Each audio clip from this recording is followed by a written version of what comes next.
Doctor Narendra Singh Raina को Jammu south की जनता ने प्यार दिया और विधायक जिता दिया, लेकिन अब उनके जो वादे हैं जनता के साथ या जनता की उनके साथ जो उम्मीदें हैं उन पर कैसे खरा उतरते हैं, ये जानने के लिए आज हम उनके पास पहुँचे, उनके ऑफिस में पहुँचे हैं। 1 से 1.5 घंटा वेट करना पड़ा। जनता जिस तरीके से उनका स्वागत कर रही है, लोग जिस तरीके से लोगों ने उन्हें कबूल किया है, ये देखने वाली बात होगी। बहुत बहुत स्वागत है सर हमारे को। जनता ने आपको जिता दिया है और एक बड़ी कांटे की टक्कर थी। लोग ये कह रहे थे कि बड़ा मुश्किल होगा, आप पहली मर्तबा इलेक्शन लड़ रहे हैं और पहला उम्मीदवार जो है कांग्रेस का, वो पहले कई बार इलेक्शन लड़ चुके हैं। बहरहाल जनता ने आपको प्यार दिया और जनता से आपने जो वादे किए, अब पहला काम क्या होगा प्रायोरिटी पर जो आप करने जा रहे हैं जम्मू साउथ की जनता के लिए? ऐसा कि लोगों ने बड़ा आशीर्वाद दिया। पार्टी के कार्यकर्ता के अलावा कई लोग पार्टी पॉलिटिक्स से ऊपर उठ के लोगों ने मेरा साथ दिया। सरपंचेस, पंचेस, NGOs, इंटेलेक्चुअल्स के जम्मू में मोहल्ले की ऑर्गेनाइजेशन हैं जिन्होंने वॉलंटरी मेरे लिए काम किया। मैं उन सब का बड़ा आभारी हूँ। मैं बार बार कह रहा हूँ कि मैं नेशनल सेक्रेटरी रहा बीजेपी का और मेरे बड़े दिल्ली रिलेशन में मैंने 4 साल दिल्ली में काम किया और एज ए को इंचार्ज पंजाब का काम किया। जम्मू कश्मीर में भी मैंने 5 साल as a state general secretary काम किया। मैंने सब लोगों को बुला के यही कहा है कि भाई अगर यहाँ हमें सबको फर्स्ट एग्जांपल में कहा CDF मिलता है, स्पोर्ट्स कॉन्स्टिट्यूंसी डेवलपमेंट। मैंने कहा मेरा कोई लेना देना नहीं होगा, ये आप लोगों के पैसे हैं। मैं हर बूथ के ऊपर एक कमेटी बनाऊंगा या पंचायत के ऊपर कमेटी बनाएंगे, जो लोग वो तय करेंगे उस हिसाब से अपने अपने एरिया की वो डेवलपमेंट करेंगे। नंबर 1, जहाँ सैनिक कॉलोनी आपका चौधरी पीने की पानी की बड़ी प्रॉब्लम लोगों ने बताई, मैं वायदा करता हूँ उस पीने की जो प्रॉब्लम है पानी की, उसको मैं जल्दी से जल्दी, जब भी हमारा स्टेट में गवर्नमेंट बनती है उसमें प्रायोरिटी के ऊपर मैं लड़ूंगा और काम करूँगा। इसी तरह रिफ्यूजियों की प्रॉब्लम है, उनकी इंस्टॉलमेंट की बात है, उनको ST स्टेटस की बात है, उसके लिए लड़ूंगा। डेली वेजर्स हैं, उनके लिए लड़ूंगा। कल भी मेरे पास डेली वेजर्स आए थे, उनके मैं लड़ूंगा। मैं वायदा करता हूँ, मैंने अपने विधानसभा में क्या हमने स्टेट में कहा था कि भाई स्मार्ट मीटर लगने के कारण एक्सेसिव बिल आए हुए हैं।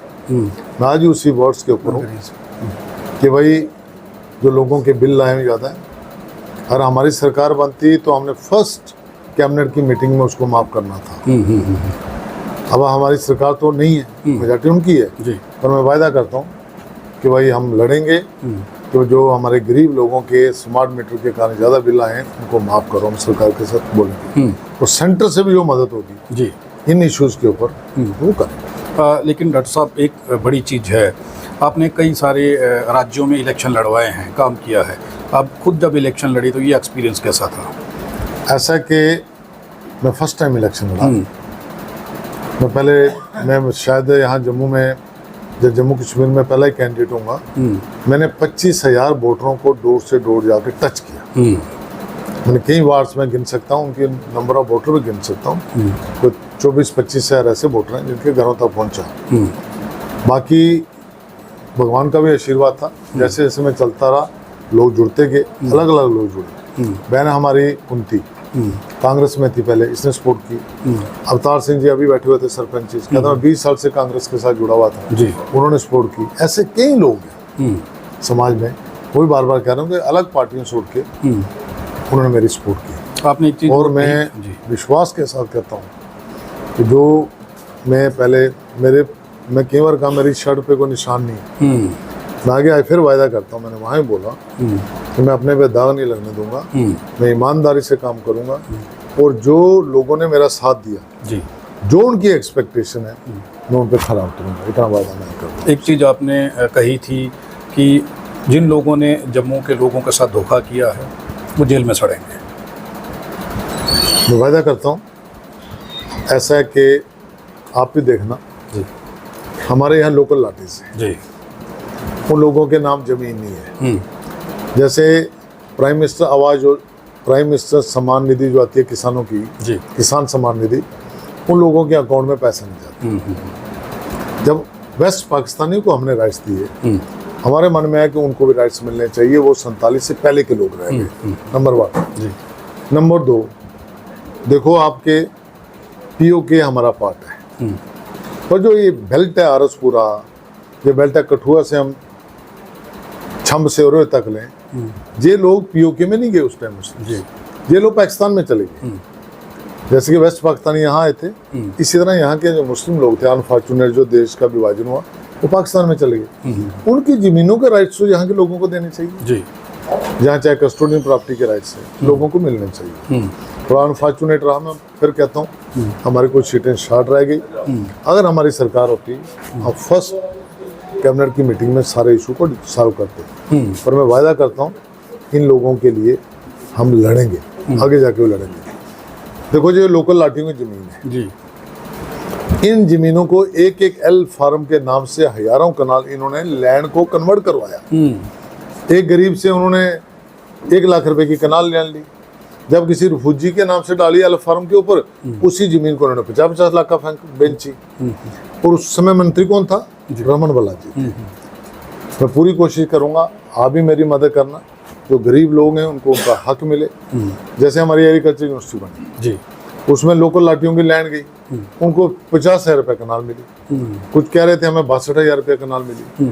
और उनके लिए कानून बना था कि जो वो लोग जिनकी जमीन वहाँ आई है उनके घर में जॉब मिलेगा। इन्होंने अपने लोगों को लगा दिया। अब देखना रमन बल्ला के एम्प्लॉय कितने लगे हुए जो उसके लिए काम कर रहे हैं। मैं आज फिर आपके माध्यम से वादा करता हूँ इन इश्यूज़ पे मैं लड़ूंगा, और जो लोग इन्वॉल्व हैं उनके ऊपर केसेस भी चलवाएंगे। मैं लड़ूंगा, सरकार बनती तो मैंने पहले झटके में करना था, अब मैं लड़ूंगा, असेंबली में भी लड़ूंगा, बाहर भी लड़ूंगा। और आप भी मेरी सपोर्ट करना, मीडिया वाले जी, आप मुझे गाइड भी करना अच्छी तरह। जो समाज के इश्यूज होंगे उसके लिए हम डट के लड़ेंगे। नशाखोरी सबसे बड़ा जो है परेशानी है इस वक्त जम्मू के लिए बनी हुई है, उसे कैसे देखेंगे? क्योंकि आरसपुरा की ओर जब देखें तो सबसे ज़्यादा मामले यहाँ से सामने आते हैं और बॉर्डर है साथ में। ऐसा है कि नशा भी एक टेररिज्म है जी। कल मैं गाड़ीगढ़ में था तो वहाँ महिलाएं भी ये बात उठा रही थी। मैंने उन बहनों से भी अपील की थी, रिक्वेस्ट की थी, हमें भी अपने बच्चों पे ध्यान रखना चाहिए। देखो हमारी कलेक्टिव रिस्पॉन्सिबिलिटी है जी। अगर किसी का बच्चा नशे से थोड़ा एडिक्ट है, कई बार हम छुपाना शुरू कर देते हैं कि मेरा बेटा एडिक्ट है, किसी की बच्ची एडिक्ट है। मैंने उनसे निवेदन किया था इस चीज़ को छुपाओ ना, ये बुराई है, ये टेररिज्म है जी। इसके लिए हम लड़ेंगे। मैंने उनको कहा कि जिसका बच्चा नशे में एडिक्ट है आप हमें बताओ, उसको हम रिहेबिलिटेशन सेंटर में डालेंगे।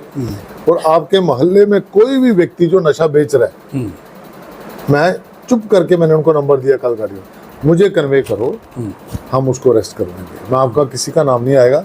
इसके लिए समाज को रोल प्ले करना पड़ेगा। मैं निवेदन कर रहा हूँ जी, अपने बच्चों के लिए टाइम देना पड़ना, और बच्चा बुराई में पड़ा उसे ठीक जल्दी करना चाहिए।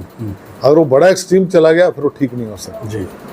इसलिए मैंने उनसे निवेदन किया। मैं समाज से फिर निवेदन करता हूँ, हम सब मिलके मैं ईमानदारी से जो लोग नशा बेच रहे हैं उनको हम जेलों में डलवाएंगे, और जो लोग नशे के बेचारे एडिक्ट हो गए गरीब लोग उनका हम इलाज कराएंगे।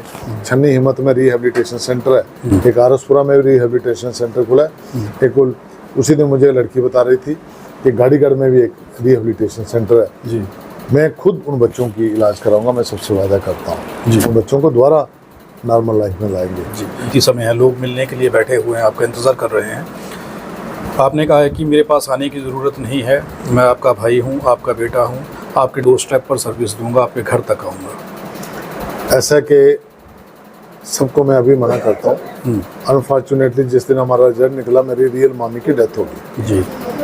मेरे डोर के सामने उनका घर है, बीमार थी बेचारी जी, कैंसर की पेशेंट थी। मैंने अपने मन में सोचा था कि इस संडे को मैं सब कार्यकर्ताओं को बुला के एक लंच करूंगा, उनका थैंक्स करूंगा। क्योंकि मैं सोच रहा हूँ मेरे मन में अपना कुछ प्रिंसिपल्स हैं जिन्होंने इतनी मेहनत की, पहले उनका थैंक्स करने के बगैर मैं दोबारा जाऊंगा, मुझे नहीं अच्छा लगेगा। 17 तारीख को उनका 10वां, अगले संडे को जो 19 को आता है, मैं सब कार्यकर्ताओं को बुलाऊंगा, अपने जोन वाइज बुला के उनका पहले मैं थैंक्स करूंगा। फिर मैं जहाँ जहाँ पहुँचा था पहले वहाँ जाऊँगा, जहाँ नहीं पहुँच पाया वहाँ भी जाऊँगा जी। मैं एज ए MLA नहीं, मैंने पहले भी कहा मैं एज ए सेवादार काम करूँगा। कल भी आरसपुरा बाजार मैंने बाय फुट पूरे बाजार का थैंक्स किया जी। आगे भी कोई भी मेरे घर में आ सकता है। मेरे घर में एंट्री की कोई वो नहीं, दरवाजे मेरे खुले रहते हैं। जिसको लगता है घर नहीं आ सकता, हमारे सरपंचीज हैं, पंचीज हैं, कोई है, मुझे बुलाएंगे, मैं वहाँ हाजिर हो जाऊँगा। अभी मुझे फ़ोन आया कि ललियाल में 1:30 बजे मंदिर में एक लंगर है, आपने आना। सब ने फ़ोन किया। मैंने कहा मैं चाहे 5 मिनट के लिए आऊँगा, मत्था टेकने के लिए दूर आऊँगा। कल कहा उन्होंने कि भाई मेरे रामलीला वालों जो सैनिक कॉलोनी में रामलीला के बच्चों ने पार्टिसिपेट किया, आपने आशीर्वाद देना। मैंने कहा भाई बाहर निकलना मेरे लिए मना है। कहते नहीं, धर्म का काम है जी। मैं कहा मैं कल 8 बजे आपके पास आऊँगा बच्चों को आदेश जी, जो फिर आपके माध्यम से कहता हूँ, मेरे घर के दरवाजे खुले, मैं इसी बेस में रहूँगा, इसी रूप में रहूँगा, सेवादार के लिए रहूँगा। और जब मुझे बुलाओगे मैं वहाँ में हाजिर हो जाऊँगा। और मैं पूरा ललियाल से शुरू करूँगा और आके दर्द में ख़त्म होता है जी। तो पूरा एक मुझे महीने का टाइम दो, मैं सबके पास जाऊँगा, सबका थैंक्स करूँगा और जो कहेंगे वैसे काम। आखिर में बेसिकली इंटरव्यू ख़त्म करने से पहले एक सवाल रह जाएगा।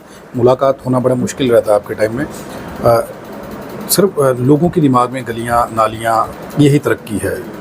आप खुद प्रोफेसर हैं, आप क्या समझते हैं कि युवाओं के लिए अलग से क्या करना पड़ेगा? क्योंकि नेताओं ने इसी चीज़ों में उलझा करके लोगों को रखा है कि गलियों की नालियों की चीज़ को ही वो तरक्की समझते हैं। ऐसा कि मुझे लगता है कि तो इंस्टीट्यूशन एजुकेशन के अच्छे होने चाहिए। जैसे मैं ललियाल में था, मेरे मन में खड़खड़ा अभी भी, वो कहते हैं हमारा 8th तक स्कूल है, 10th के लिए बच्चों के जो सेंटर है बाहर बनते हैं। जैसे सिंबल वाले कह रहे हैं कि हमारा सबसे पुराना स्कूल था, हमें +2 स्कूल चाहिए। आरसपुरा में एक बड़ा 60 का स्कूल है, उसकी कंडीशन देखेंगे आप तो वहाँ क्लासरूम में नहीं जा सकता। मेरे मन में है कि हर ब्लॉक के ऊपर एक अच्छा मॉडल स्कूल खुलाऊंगा, लोगों को अच्छी एजुकेशन मिले। जहाँ कॉलेजेस नहीं वहाँ कॉलेजेस की कोशिश करूँगा। नंबर 2, हेल्थ सेंटर अच्छे होने चाहिए, लोगों को फर्स्ट एड अच्छी मिलनी चाहिए। नंबर 3 कि भाई ग्राउंड्स, प्ले ग्राउंड्स अच्छे होने चाहिए। खेलो इंडिया में हज़ारों करोड़ रुपये आ रहा है, उसको अपने विधानसभा में लगाऊं, बाहर भी करेंगे कोशिश, तो बाहर भी उसमें लगना चाहिए, बच्चे हमारे खेल कूद में पार्टिसिपेट करें। और लास्ट में कहूँगा कि एम्प्लॉयमेंट सबसे जो बड़ा जो फैक्टर है, एम्प्लॉयमेंट क्रिएशन।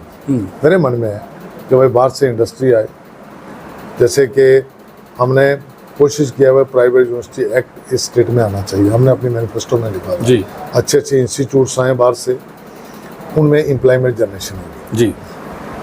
मैंने कई बार कहा कि हम आपके मीरा साहब में एक ब्रोजा की फैक्ट्री थी जी जी जी, और सरकार उसको हमारे लोगों के एफर्ट से उसको डिसमेंटल कर रही है। वहाँ स्टार्टअप शुरू हो, हज़ारों की संख्या में वहाँ जॉब निकलेंगे। मेरी प्रायोरिटी रहेगी कि बॉर्डर के लोग हैं, चाहे वो SPO लगें, चाहे जॉब के लिए लगें, उसके लिए मैं पूरी कोशिश करूंगा कि भाई मैं अपने यूथ को ज़्यादा से ज़्यादा एम्प्लॉयमेंट दिला सकूं, इसके लिए मेरे प्रयास जी। बहुत बहुत धन्यवाद डॉक्टर साहब हमारे साथ बात करने के लिए। तो आप तस्वीरों में देखिए कि लोग मिलने के लिए बैठे हुए हैं, और जो विधायक आपने जिताए हैं उन विधायक का आपके प्रति क्या जिम्मेदारियां हैं, वो क्या सोच रहे हैं कि आपके लिए क्या काम करने हैं। अलग अलग विधानसभाओं में जो उम्मीदवार जीते हैं उनसे हम मिलेंगे, और उन्होंने जो वादे किए हैं और वो किस तरीके से अब लोगों के वो वादे पूरे करेंगे जो लोगों के साथ वादे कर रखे हैं, और लोगों की उम्मीदों पर कैसे खरा उतरेंगे, ये बताने का आपको प्रयास करेंगे। आप देखते रहें RTI इंडिया न्यूज़, लोकतंत्र का पहरेदार, ताकि हम पहुंचा सकें आप तक वो खबरें जो नहीं पहुंच रही हैं या फिर जो नहीं पहुंचाई जा रही हैं। धन्यवाद। हम किसी भी प्रकार का कोई विज्ञापन नहीं लेते हैं, हम आज़ाद पत्रकारिता करते हैं। अगर आप चाहते हैं कि आज़ाद पत्रकारिता जिंदा रहे तो RTI इंडिया न्यूज़ का आर्थिक सहयोग करें।